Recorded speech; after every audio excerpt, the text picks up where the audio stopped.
We want to look now at building a sermon.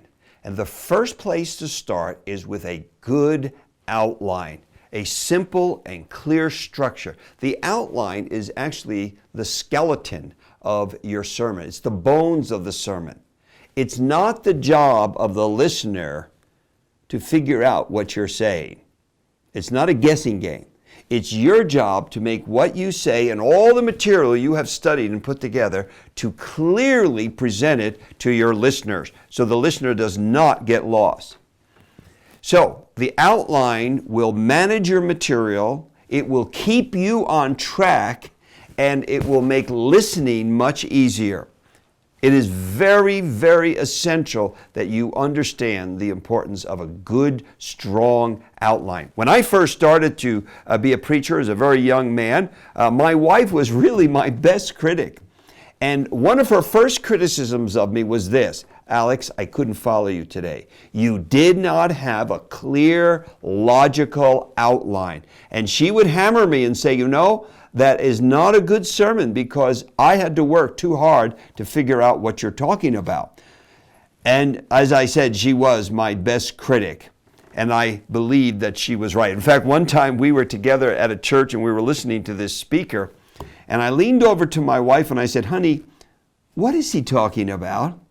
And she leaned back at me and she said, I don't know, but you're the preacher.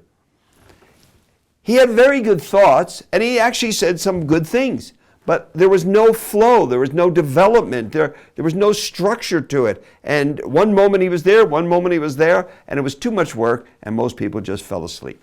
Whenever I'm preparing for a message, I'm reading the commentaries, I've meditated on the passage, I've worked the passage over, I always have my pad. Now, you may not want to use a pad, you may like to use your computer, that's fine. I like to scribble on my pad, and the thing that I'm working with is the outline. So as I'm studying, reading, thinking about the passage, I'm always working with a good, logical, simple outline. Now, your outline should be written in very clear parallel thoughts. So if you want to use two words like study love or teach love or model love, see, that's parallel, two words. Now, if you will look at the passage that we are using as an example, I want you to see the outline I have used. Notice carefully how I've used parallel thoughts, parallel sentences to present the material. So I've entitled the message, 6 Lessons in Prayer. Look now on the outline on the screen. Lesson 1, always be creative in your prayer life.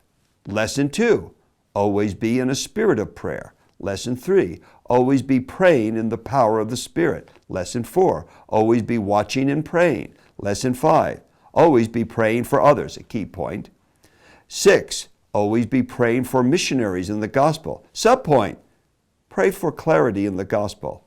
Subpoint, pray for courage. Now, did you notice how easy that is to follow? And it actually builds anticipation for the next point. You're looking at these points, you can figure the whole sermon out, and you say, oh, I can't wait to get to the next point. Oh, the next point is interesting to me. So it builds anticipation. It holds all this material together, and it's a wonderful passage of Scripture. Personally, I think it's one of the greatest, single, most comprehensive verses on prayer.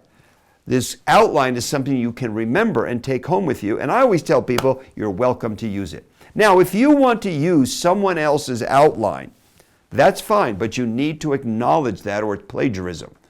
Some cases you may have to call and get permission, but in many cases it's out there for people to use. Just acknowledge, I took this outline from someone else because I could not improve upon it. But if you can prepare your own outline, it's better for you. And remember, the outline should represent the text of Scripture. You don't want to be so creative that no one can figure out, how does this have to do with the text of Scripture?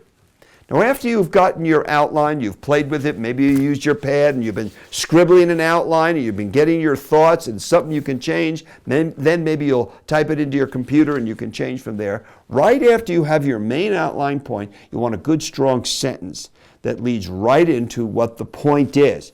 Do not wander around. Do not get off track. Do not overspeak. Move right to the theme, the proposition, the major point that you want to make under each major point. So have a nice, clear statement. Don't overspeak yourself. Don't overuse words. Be concise. If it takes 5 minutes to make this main point, don't take 10 minutes, 15 minutes. Take 5 minutes. Be concise. People like that. And it makes the sermon interesting. Now you have an outline you have sketched out, and you can play with it until the last minute when you need to get it either published for the church bulletin, or maybe you have a handout, which is always a good thing to do. Let's look at the body of the message. We've started with the bones now, the outline.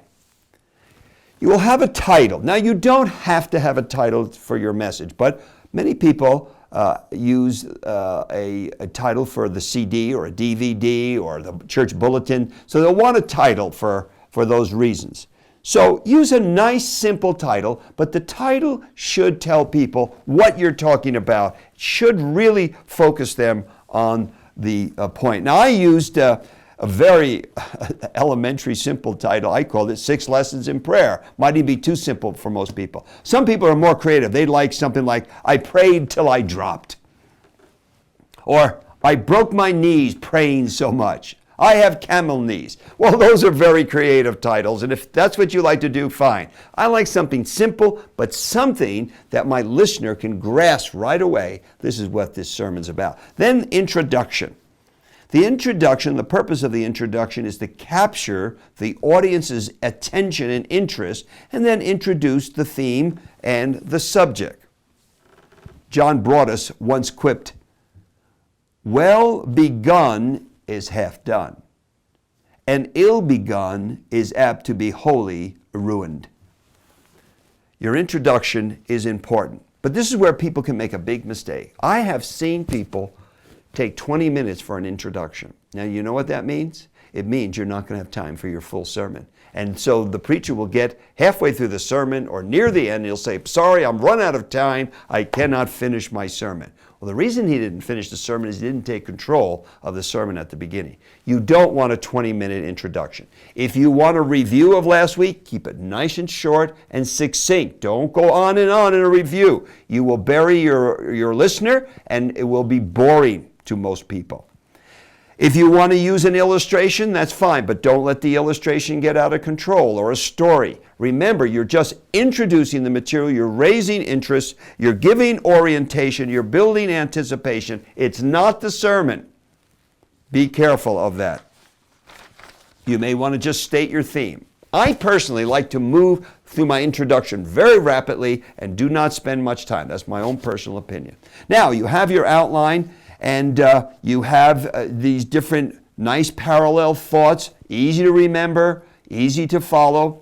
You want now subpoints. You've made a nice clear statement for each major point that you've made, but you start breaking down the material you have into subpoints. Now I use subpoints in the last point because Paul has 2 requests, that he'll be bold and that he'll be clear in the message. So they became 2 nice subpoints.